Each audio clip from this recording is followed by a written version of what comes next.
There is only one thing on this earth more powerful than evil, and that's us.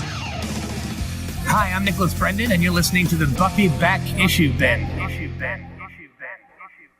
Welcome to the Buffy Back Issue bin, the show where we go through all the Buffy and Angel comics that are canon chronologically. I'm Zach. And I'm Emily. What was the look? Because I've never seen somebody count like that. Oh, where I counted down to talking? Yeah, but you counted down in the weirdest way I've ever seen. It was a normal way.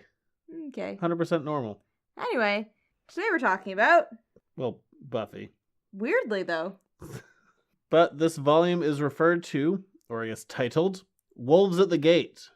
But we start off with a one-shot called A Beautiful Sunset, just to make life more confusing. It is a beautiful sunset. Might be at Twilight, even. Too much. Well, it is. Too many puns. I guess you haven't even started yet. I Yeah. just know how many puns are in store for this whole thing. I only have 2 jokes planned. Really? Do you want to break down some script notes? Maybe we can, workshop a couple more. No, it just reminds me of Pride and Prejudice, where they make fun of the ridiculous Mr. Collins for coming up with pre-planned compliments. Anyway, A Beautiful Sunset. Anywho, we open our story with that one shot of the girl at the baseball plate from season 7. We've already used it once in season 8, so can we please get away from this little girl? No, because it's like a metaphor for, I don't know. It's not a metaphor for anything. She's representative of strong young girls all over the place. Look, it was a good shot, but at this point we've seen it thrice. Ooh, I like the word thrice. And thus we continue on looking at how a bunch of slayers were called. And we're going to start seeing our first red herring in here as well. So while we're seeing kind of flashbacks to everyone being called, we also see Caleb, played by Nathan Fillion in the second to last episode, right before he's split in half. Yep. Quite literally. Yep. And we see what's going to be a reoccurring character. We've met her before as part of Andrew's squad. We see a slayer named Simone, the one that I said had Quentin Quire hair. Right. It's an X-Men thing. Because I still didn't know what that was. That's right. We have seen her before. Simone has got her own faction of slayers, and they are stealing guns. And ammo. Usually helps with the guns. It does, yeah. I guess, the guns would be pointless without the ammo. But they've killed the guards who are there as well. And they're making no effort to hide from the security cameras. Basically, they've just gone rogue. Simone is making the metal sign with her hand and sticking her tongue out to the security camera. And Buffy just looks very sad. Because Buffy, as you may remember, doesn't like guns, as they have a tendency to kill her friends. Yeah. Fair reason, I suppose. I knew a guy once who was really against gun violence. His name was Hook. For real? Well, it's just what he called himself. He got his arm shot off when he was trying to rob a convenience store. Why would you call yourself Hook? He had a hook at the end of his plastic arm. Well, no, I figured that much. Kept his cigarettes in his shoulder. His Why plastic not? shoulder. I guess it's like a pocket now. He lived in a tent and dated a 3-tooth hooker. How did you know this individual? Worked with him. Well then. Huh. All of that's real, by the way. I know it is. I did not doubt that one bit. How did I get on Hook? I have not had such a colorful work experience. He's dead now. Oh, how do you know that? All the smoking, I think. Oh, is he really actually dead? Yeah, he's dead. That's so sad. Been dead a while, it's fine. You just brought a level of sadness to this. He's alive and well. Better. Was it uncomfortable to live in a tent in the winter? Probably. I don't think you knew him as well as you could have. I didn't work with him in the winter. You could have been his friend. It was a seasonal gig. Oh no, I understood that part, but you should have been his friend. No. Yeah, Could have talked about, I don't know. He was an alright guy, it's fine. What it was like to live in a tent in Maine in the winter. Because why not? Anyway, so Buffy's Wow, that was a quick turn off this episode. Back to Buffy. Gun control. So Buffy's having a little meltdown here with Xander, and she's like, and Willow's not talking to me, and everything's falling apart, and it's all my fault, and that it's because I decided to go steal things from the Nazis, and everything's falling apart now. To be fair, if you're going to steal from someone, steal from a Nazi. Yeah, I guess. Isn't that kind of the point of all of the Indiana Jones movies? Well, I guess when she was stealing from them, they did not see it. Okay. Not planned, but first pun of the episode. Second pun of the episode. I'm losing count. And so... I like not see. So Buffy's saying that everyone is around and they're all feeling this connection, all the other Slayers, to this like level of sisterhood, but she can't feel it.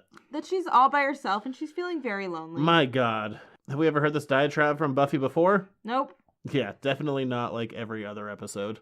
And so she goes off to take Patrol. on a nest of vampires, and she brings along... Satsu. Yep.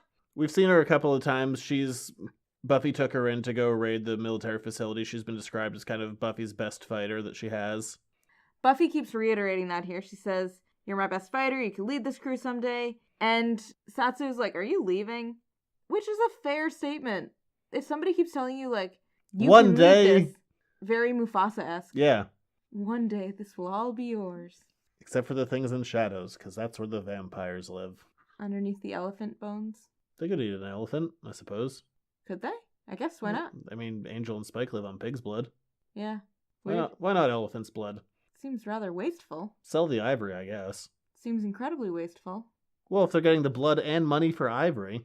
They should eat a more sustainable meal. Okay. A lot of blood, though. Probably. Yeah, okay. But really thick skin.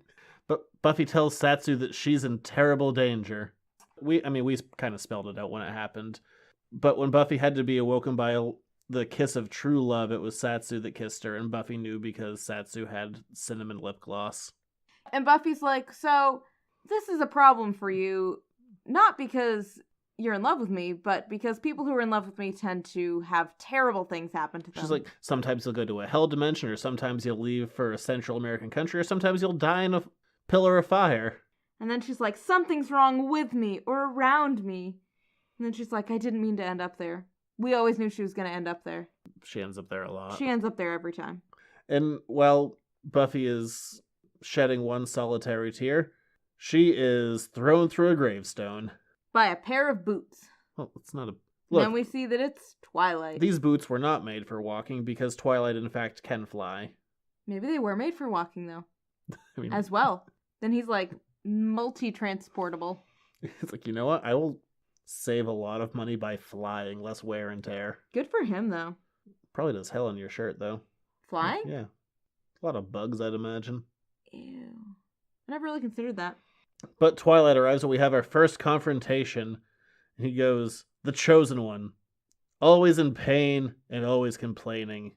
Just like a girl." And then he breaks Satsu's sword in half and throws her through a gravestone and starts to fight with Buffy. We haven't had a lot of hints to who Twilight is yet, but this is the first issue where we start to see some red herrings.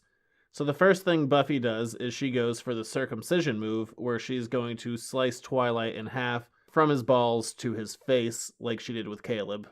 Was there really not a more elegant way of saying any of that? I think I said it perfectly. And this is our first real hint. And so Buffy goes to do the split in half move, and Twilight goes, "I know that move, Slayer." And at this point in time, and I'm just going to give I'm not going to say who Twilight is. I'm just going to give context for how things happened at the time. So already in this issue, we've seen Caleb. We've seen this masculine character talking down to women very much in the Caleb fashion. And we have seen the balls up shot. So the only people who saw that specific move were Caleb, who received it, Spike, who was watching from a corner, and I guess Angel, who was face down in the dirt at the time. Oh yeah, that's right. He was there. Just face down. Yeah. Huh. But because Angel After the Fall was coming out at the exact same time, and as far as we knew, when that series was coming out, it was happening in succession with Buffy. We didn't have a reason to believe that it wasn't falling in the same timeline. I counted Angel and Spike out. And at this point, I believe it's Caleb. Because they're off doing adventures. Angel's riding a dragon. Spike is adventuring as well. Spike's wearing a robe. Yeah, that's true. It's a weird moment for him. And the only one left is Caleb, and this individual is covering their face, and if you were split in half, you might want to cover that. Oh yeah, that's true. You'd be really ugly at that point. Yeah. And so we find out that Twilight can fly. He takes Buffy on a ride. We already knew that. Twilight just picks her up. He's like, "Here we go." Yeah, but he does say, "I watched you in The Witch. It seemed that you didn't like flying." So he's somehow been keeping tabs on Buffy, very unbeknownst to Buffy. Yeah, she's not super thrilled about this. And he just mops the floor with her, flies her through a bunch of stuff, throws the top of a church at her. And that's another reason to think it might be Caleb, because she says, go ahead, church me. Like, very... Yeah, there's a lot of red There's a herrings lot of- for Caleb here. Yeah, there's a lot of reasons to think that it might be Caleb. Twilight mentions that the problem here is that there's a ton of Slayers now. And he just kind of tears Buffy down emotionally. He's like, for all these Slayers and all these girls, have you actually done anything positive in the world? And have any of these girls helped you? And then he flies off. And we just find that somebody is talking off screen, not off screen. Off panel. Off panel. Is that really a thing you can say? Yes. Okay. And the off panel voice says, you didn't kill her. And we see that Twilight has his own font, so good for Twilight. He's very special. So I know that he has a funny voice. So that's also part of it. It's like, so Buffy's not going to know who this individual is because the voice is distorted in one form or another. Right. And so it says... I love it. Or rather, Twilight says, that's been done to little effect. The trick is to strip her of her greatest armor, her moral certainty. And then this... We didn't mention it. This issue is written by Joss Whedon, art again by Georges Genti, who still does a fantastic job. But this is probably the most Whedon moment of the entire thing. Twilight's talking to these generals and these demons. It just goes, however hapless she may be about her personal life, this girl has always firmly believed she was on the side of right. And if there's one thing I've learned about the Slayer, and Twilight goes to remove his mask. And then you have to turn the page as well. And scratches his neck and pulls the mask back down. Sorry, itchy neck. Where was I? It was a very Joss moment. Yeah, that's the most Whedon of this episode issue thing. It was like, who is it? Fake out. Scratch, It is. scratch. It is. It's a very TV-esque fake out. Yeah. Then we go back to the moor. They're at a moor. Scotland. Yeah. Yeah. The moor. Okay. But Buffy's been all patched up and she's talking to Xander about how she doesn't feel this connection. And he says, it's probably because you have to stand above everyone. You have to lead everyone and you're not allowed to feel it. And she just goes, yay, me. Because she, as the one who has to lead them all, does not get to participate in any of the camaraderie or fun. Poor Buffy. So now Buffy knows the big bad. She still has no idea who he is. We don't have any idea who he is. And then we get into the main story, Wolves at the Gate, written by Drew Goddard. He was a writer over on Buffy, if going off the top of my head. I think he came in season 6 of Buffy. And then him and Joss went off, co-wrote Cabin in the Woods together. He directed that movie.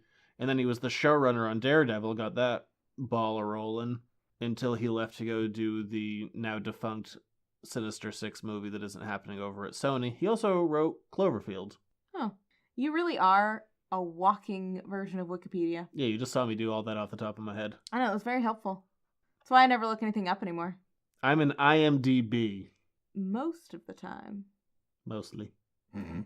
We open up with Xander and Renee on watch at the moor. And the moon is giant, just so we're clear. It looks like the Death Star. And then Xander with his eye patch. It's all very Star Wars-esque. Who has an eye patch in Star Wars? I don't know. It feels like somebody should. Does no one really have an eye patch? Sure, someone does. It feels like an eye patch type thing. There are definitely no major characters with eye patches. Well, there you go. They should make one. Oh, with good. An eye patch. Disney, if you're listening. Dear Disney, I have a lot of ideas for you. Xander and Renee, they see some animals in the distance. Some wolves at the gate. But maybe they're panthers. They're not really sure. The two of them are out there flirting, and it's still a little bit unspoken, and Xander mentions that it's a beautiful night, and who'd want to be alone on a night like this? And then here's something that got a lot of press at the time. And then we cut over to 2 girls in a bed. It's Buffy and Satsu. Yeah, they had sex. There have been really 2 major events that happened within the Buffy comics. This is our first one, where there was kind of a uproar of people going, I'll never read your stuff again. Like, how dare you? This is the first. Where, yeah, the 2 of them have sex. Well, this is post-coitus. It feels a little surprising. It's also on a page turn. Of course, it's a reveal. Yeah, it feels a little surprising. Not terribly out of character. And we'll get into it more later. When we're presented with it right up front, it is a little jarring. Just because we've had no indication that this would be something that Buffy would be okay with, or that there was any interest for, but it's something that happened. I mean, Buffy literally in the one shot that we read before this said something along the lines of, I'm not gay. And then this is the next issue that we see. Well, she's still not gay. No, but I mean, it's just, she was very much telling Satsu that nothing was going to happen. It'll never happen. And that she really liked Satsu as a person, but she was just not into Satsu that way. And then you cut over to this. I absolutely buy this, and we'll get in, not yet, but we'll get into why I buy it later on. And then we cut over to just the best thing. We have Andrew back. And Willow is flying, holding Andrew, and Andrew, being Andrew, does the only thing that Andrew can do, and he wants her to do Superman dialogue. Like 1978 Richard Donner Superman dialogue. And the best part is that Andrew wants to be Lois. Andrew doesn't want to be Superman. Because he's not the one flying. I just love it. He goes, and then I say, you've got me, who's got you? And poor Willow, she just goes, I'm supposed to call you Miss? Lois is fine.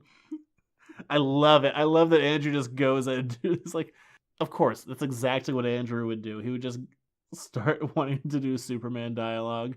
It's very charming. And he's getting flown out to Scotland, and he sees that Dawn sleeps in a barn because she's a giant. Only when it looks like it might rain, which, being Scotland, means frequently. Willow drops Andrew off, and she is surrounded by mist and captured by a goth vampire. Yeah, who came out of the mist. It's very confusing. She has a fun hat. The goth vampire, not Willow. Sometimes Willow wears fun hats. Yes, but in this panel, it's not Willow. All right, well, there you go. Unless you want to call the vampire her hat. I don't. That doesn't make any kind of sense. Well, she's on her head. And we get another quick interaction with Renee and Xander Xander finally asks her out on a date. Oh, it's very charming. And love is in the air. Renee is going to go on a date with Xander. Willow is with Andrew, which Willow is gay and Andrew is definitely closeted. So no love there, I guess. There's lots of brother-sister love. Oh, fine. They are nothing if not siblings. I do like them together. I know. They're like best friends in real life. That's the best. I like it when that happens.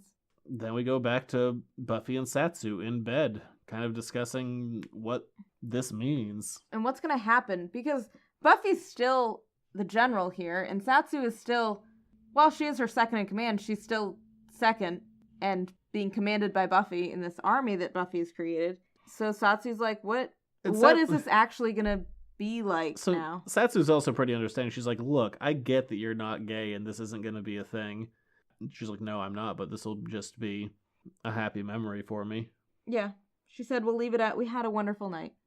And we'll get more into it. I guess I can kind of say why I buy this now. Buffy has been alone for a long time, and she's been sharing these feelings of, like, loneliness and just solitude, and there's someone who has an interest in her, and being with Satsu at least creates a temporary solace in that where Buffy has this evening of just letting go of control and not being in charge and letting someone who cares for her in. And I can buy that. I can. I still find it a little more jarring than you do. It's never really bugged me. It doesn't bug me. Even when it came out, like, it was kind of like, I don't think Buffy's gay. I don't think Buffy's bi. It's just... It doesn't feel shockingly out of character. Okay. It just didn't feel...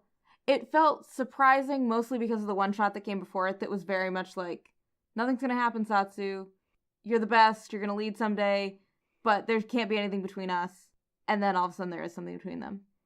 It's all very Buffy how it's handled. Yeah, like, I don't know. I look at it more of like kind of this solace and this surrender of like not dealing with literally the weight of the world for... Right. And part of it is... That's how I take it. I can see it. And part of it is, too, that Buffy wants to keep it basically a secret from the rest of the castle. And then the dominoes fall. And then the dominoes start to fall. First, Xander pokes his head in to be like, there's a wolf and or panther situation that I should bring to your attention. And he stops in the middle of that and just sees Buffy and Satsu naked in bed. And I love... Because Xander only has one eye, when he goes to cover his eyes, he only has to do it with one hand.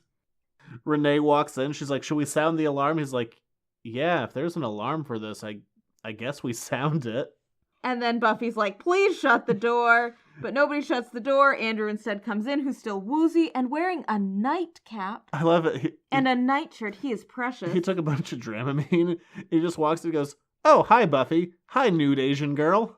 Which is such an Andrew line. And then he just goes, "How much Dramamine did I take?" Buffy keeps yelling at everybody to get out of my room. And then Dawn pokes her head up to the window and goes, "Buffy, what are you doing?" And then... And I love Xander. He's like, "You know what? This is clearly just a sex fantasy of mine. Give it a second, Willow will pop in." And then Willow falls through the ceiling with a big crash. Willow's more thrown through the ceiling. And then Willow stops in the middle of her retelling, "I think we're under attack," and then just goes, "Why are you naked in bed with Satsu?" Poor Buffy. I know, poor thing. But we find out what the wolf/panther/fog/vampire situation is that's happening outside. /swarm of bees. Oh yeah, that's right, they can do that too. There are all these vampires who are breaking into the armory to steal Buffy's scythe, the source of power for all the Slayers that made all of them be chosen. Yeah, and basically the fun part for the vampires is that they can turn into a mist whenever they want, and so they can go under doorways, they can escape, they can't be caught, basically. And they escape with the scythe. And Buffy is left there wondering what it's all about, and then she says they must know about the spell. Buffy thinks that the vampires know a counter spell to undo what Willow did to bring all of the Slayers back to just regular humans. But they have all these weird powers that they've never seen before, except that one time they've seen those powers before. And this was probably my favorite thing in the entire 4-issue run. Was it Xander's silly little helicopter? I did like his little helicopter. Xander has a pilot's license now, apparently. Yeah, it's more like a helibubble. It doesn't really look like a helicopter, and it's mostly glass. How can he fly that? Can you get a pilot's license if you only have one eye? We should look into this. What's the legality? I'm not going to look into it. No. I'm going to say no. No. I feel like you don't have a lot of depth perception then. Yeah. I mean, like, I don't have very much depth perception. So this is a lie. Yeah. This whole helicopter panel is a lie. Because everything else in Buffy is very, very true. But Xander goes off to go find his old friend... Dracula, who opens up the door and says, "Hello, manservant." If we're going to do Dracula dialogue, we got to do it Lugosi. Okay, fine, you do it. Hang on, I got... Oh, sorry, you have to become Lugosi? I have to find the character. Hang on.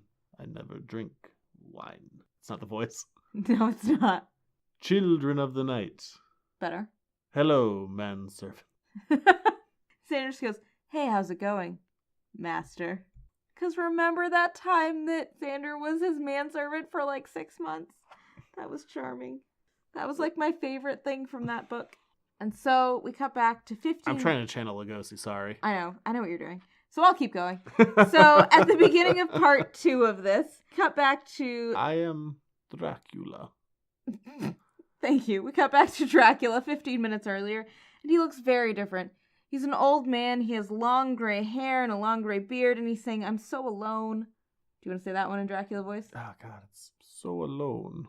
I think That's the saddest. Not that the impression was that bad, it's just that was a very sad Dracula voice. Sad Dracula. I think that was half Travolta. Could be. But then again, I mix up the little girl from Aliens and Morgan Freeman with your impressions, so what do I know? And so he has a new... We'll leave tomorrow evening. There it is. It's starting to come back. Okay, yeah. Yeah. I like that flick. I know. Remember when we went on our horror film education course? Oh, we went to Salem and we walked through the horror museum. I'm like, don't read the things. I can tell you about everything. No, I meant before we went down to Salem and you had me watch all the horror movies. All the Universal stuff? Yeah. Yeah. Golden Age, yo. You like sat me down and you were like, "So this instrumental horror film is about blah, blah, blah, blah, blah." But we see that Dracula is sad and alone in his castle, but then he sees the helicopter approaching and he asks for his current servant to get his razor. His name is Butterfield, the current servant, and he's a little purple man. You didn't mention any of the good things. With big yellow eyes. He's so cute. And Dracula, I love Dracula. He does a bunch of grandstanding. He's like, "I'm far too busy for you, manservant. Go away." This guy, actually, you may enter. And then we start learning some fun backstory about Dracula. We find out that Dracula is just a wee bit racist. And by a wee bit, Dracula is super racist. I don't think it's come up on the show, but Renee's black. Oh, yeah. And it's What does he call her? Moore. Your Moore can wait out in the stables. Oh, yeah. Oof. Yeah. Not great. And then, because this book also deals with Asian characters, we'll really get into the depths of Dracula's racism, which I find hilarious. And the reason that something like Dracula being racist is so funny is because he's such this regal, grandstanding character who seems larger than life, and he just has this massive, glaring character flaw that completely undermines all of that. Yeah. The whole reason that Renee was sent along with Xander in the first place is because Dracula and Xander are like besties. Dracula can put Xander under his thrall with his mind control powers. But also they're just best friends. Yeah, he likes that Xander taught him how to ride a motorbike. Yeah. And I really like that when Andrew is telling us all of these fun facts about Dracula, he dresses up as Dracula. And as one of the Slayers points out, that he's wearing the replica George Hamilton outfit from Love at First Bite. And Andrew, being Andrew, is like, it's not a replica, it's the real thing, and pulls out his certificate of authenticity. And then the Slayer says in a whisper to her friend, I really don't need to see the COA. And Andrew is giving a lesson on all of these vampire powers, which mostly he knows from watching the Universal Horror Cycle. Weird. It's a good time. It's weird how all of your things come together. I know, this really is my arc. It really is all of your things. We find that Buffy has located where our weird smoke vampires have been coming from, and they've been coming from Japan. Specifically Tokyo. It's so weird how all those Japanese vampires are from Japan. Weird, right? Yeah. So they've been asking around, they find out where they are, and Buffy says, we're on our way, basically. Yeah, after talking to a Slayer in Japan, whose name is... Aiko? Buffy starts to get her team moving, but they still can't get in contact with Xander, who is really the key to all of this, because they need Dracula's know-how to be able to get them out of this mess. I never drink wine. That's a lie, Dracula. We find that Dracula and Xander are just having tea. Just a precious little moment between the two of them. They're giving each other compliments, saying how good each other looks. And Dracula's like, I can't see myself in a mirror, so I don't really know what I look like still. He's just complimenting. It's like, you've lost weight. It's like, really? I have been trying to exercise more. It's precious. It really is. They are precious. And Renee, she's like, you know what? We need to cut the crap. How do these other vampires have your powers? And Dracula's all offended. He's like, that's preposterous. Like, no vampire has the power of Dracula. He would never have sold his secrets to anybody else. There are no other vampires that could possibly come along and take these powers from him. And he has the only reaction you could have at that moment of realization. A facepalm. With balls. And then another wee bit of... Dracula racism? Or I guess another level of Dracula racism pops out. It's like, they wouldn't happen to be Orientals, would they? First we have to go to Tokyo and catch up with our vampire friends who have tricked a Slayer that they know is watching them. So there's a Slayer who's on their tail, and they've tricked her, and they drop this little glowing red button kind of on the ground. And so our poor Slayer is in danger of the vampire's trap. And Dracula decides he is gonna gear up and he will help Buffy and Xander in the cause because nobody steals from Dracula. Better. You're getting better at it. The practice is good for you. And poor Dracula, he suits up and we find out that he actually lost his secrets while gambling. And he got drunk and just sold everything. But he's pretty sure that he was cheated. But we're pretty sure he was just drunk. So the Slayers fly off to Tokyo. But not quite in time. Not quite in time to save our fun Slayer friend who has been tailing these two vampires. She finds the red button, she picks it up, and it... zaps her powers away.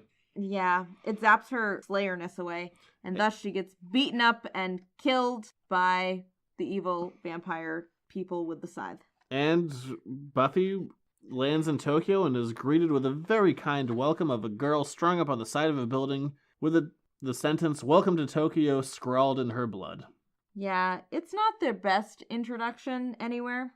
So Buffy brings back her body, and she's like, we have to do this. We have to figure this out. And they meet up with Dracula, who's like, we will defeat them. But also, is anyone going to finish that girl over there? Because it's looking tasty. Fresh meat. Dracula's like, we must plan for tomorrow, and somebody needs to get my coffin. It's almost time for night. For tomorrow evening. And Buffy's like, yeah, it's actually only 8. p.m., so I think we're good for right I now. love how Dracula also doesn't understand time zones. Poor Dracula. He's just an old man. He's so different than... He kind of looks like Johnny Depp. A little bit, yeah. Yeah. He's so different from the one episode he was in, but screw it, I love him like this. Yeah, this is a way better Dracula. And so we find out that evil vampires have put a giant red button on top of a building. And thus, with that giant red button, when the power-up time happens, they'll be able to zap all of the powers from all of the Slayers all over the world at once. So that's a bit of a bummer. Yeah, that wouldn't be great. But luckily, Buffy and friends are able to trap one of the vampires in this weird box that Willow makes for them. So they use Renee as bait. The vampire is about to attack. Willow traps him in a mystical box, dumps some gasoline in there. And lights him on fire. Yeah, well, they get the information and then light him on fire, and they walk away epically in a line. They do, yeah. And they say, "This is war." Just so we're clear, between the burning box of vampire and the epic line that this is actually a war. Yeah. Super metal. As they're gearing up for battle, Renee and Xander share their first kiss. And it's broken up by Dracula. Yeah, who's a little upset that Xander is kissing in front of him. Meanwhile, Buffy and Satsu are kind of on the outs, given that Buffy is like, "Satsu, you have to stay here at the safe house here in Tokyo to keep everybody safe who's still here." And Satsu's like, "No, you just don't want me to go with you. You don't trust me." And Buffy's like, "No, I can't have anything happen to you." And she just goes, "Shut up. And then Satsu comes with them. I'm gonna do what I want." Witches go with Buffy. And they have a plan to take down the giant sky button. Also, now its new name. I have no idea what it really is called. Giant but I Sky like Button. Giant Sky Button. And then, this is when the story gets good. Because we've had a missing main character through all of these Tokyo escapades. But- A giant cast member. Now she's back. Willow teleports Dawn in, who is essentially a giant monster in downtown Tokyo. I've never seen that before. I have. Have you? Once, twice, maybe 28 times. 28? There's seriously 28 of them? Yeah. Oh, wow. I haven't seen the new one, so I think we're up to 29. Wow. Not counting the American ones. Wow. What a useless fact, but fun nonetheless. So Dawn comes crashing into Tokyo. Roaring and yelling Destroying about... buildings. She doesn't go through a pagoda, which she really should have if we're going to go this far with the Godzilla references. But we do a lot of fun things. Buffy goes to infiltrate the building that has all the vampires in it, where she sees the scythe. She's about to grab it when she finds it's a hologram. How do they project this hologram? I don't know. It's never actually addressed. No. Willow's like, "Something's wrong." And then there's a bloody onomatopoeia noise. Of like... You missed the CK at the end. Okay. We see that one of the evil vampires has stabbed Renee through the spine with the scythe. And through the heart. She is not coming back from that. No. That made me sad. I know, you were very upset about this. I was. Because if there's a rule of Buffy, it's that Xander cannot be happy. And if there's a rule of most of my entertainment, I want it to be light and entertaining. You watch so many baking shows. I do. So many light and fluffy cakes. They're called sponges when you're British. So you think about that for a while. I'll think about how they'll have to sponge up all of the blood that Renee just lost by getting stabbed through the heart. But not with a Victoria sponge. I don't Or know. a Genoese sponge. Watched a lot of these recently. Is that guy's name Paul Hollywood? Yes, and Mary Berry. I love her. I want to be Mary Berry when I grow up. And then I like watching their cooking show, The Masterclass, because Mary Berry just bosses Paul Hollywood around. His name's Paul Hollywood. It's amazing. And they make fun of his spiky hair. You leave vertical hair out of this. We start the issue with Renee's inner monologue, and she knows that she's dying, and she wants to tell Xander that she loves him, but she can't.